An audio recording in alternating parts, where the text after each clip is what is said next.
there is really a shadow force behind this. Meron talagang napakalaking anino dito sa likod ng attempt na ito para po sirain ang ating pangalawang pangulo para nga hindi siya maging pangulo ng ating bansa.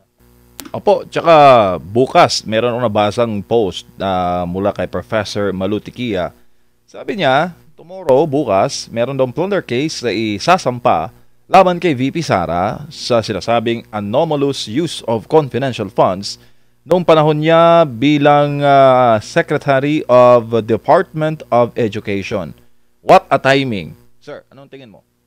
Tama. Nabasa ko rin yan. Babanggitin ko na nga rin sana yan ngayon na ito nga bukas, ang quote dyan is civil society will file a plunder case against our Vice President nga at didiretso sila bukas sa Ombudsman.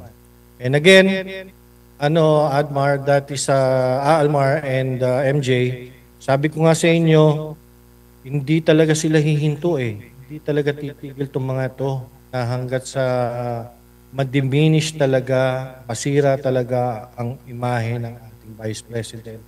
Dahil po takot talaga sila na ang ating Vice President ang maupong Pangulo ng Pa- ating bansa. Opo, paano yan, Sir Mark? Saan magpapasaklolo? Hawak nila ang ombudsman.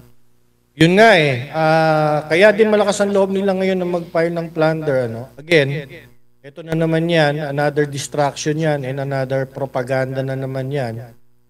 Wala namang basis yan eh dahil actually nakita nyo naman, di ba? Or nabasa naman natin, lumabas na mga COA reports para sa ating Vice President, sa Office of the Vice President, and at the same time, I believe nung kanyang term as Secretary of Department of Education. And again, ito nga another na naman to talagang sunod-sunod ang gagawin nila. And I believe MJ, I don't know if I've said this before.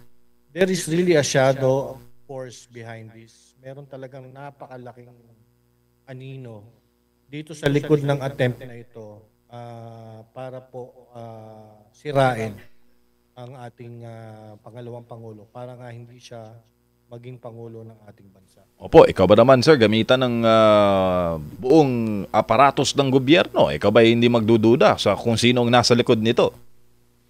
Well, alam mo, hindi nga lang hindi lang yung tipong gobyerno kasi ako sa tingin ko nga personally, it is my opinion, hindi naman may isip to lahat ng itong mga ganitong klaseng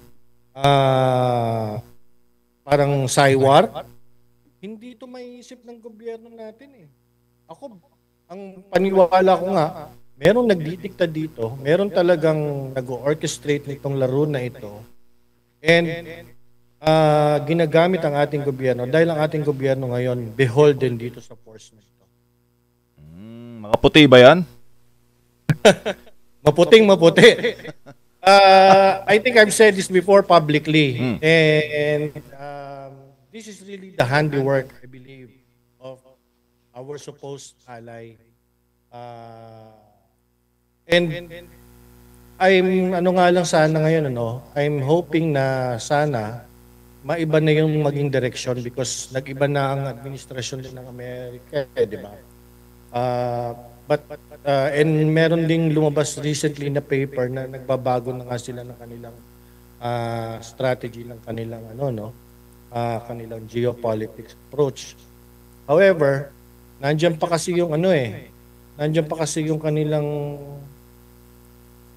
deep state apparatus na really I believe ang focus talaga dito sa atin sa Pilipinas is really to ensure that the Dutertes will not be in power. Yes. Kasi masisira yung kanilang masisira ang kanilang narrative masisira ang kanilang strategic plan dito sa Asia Pacific.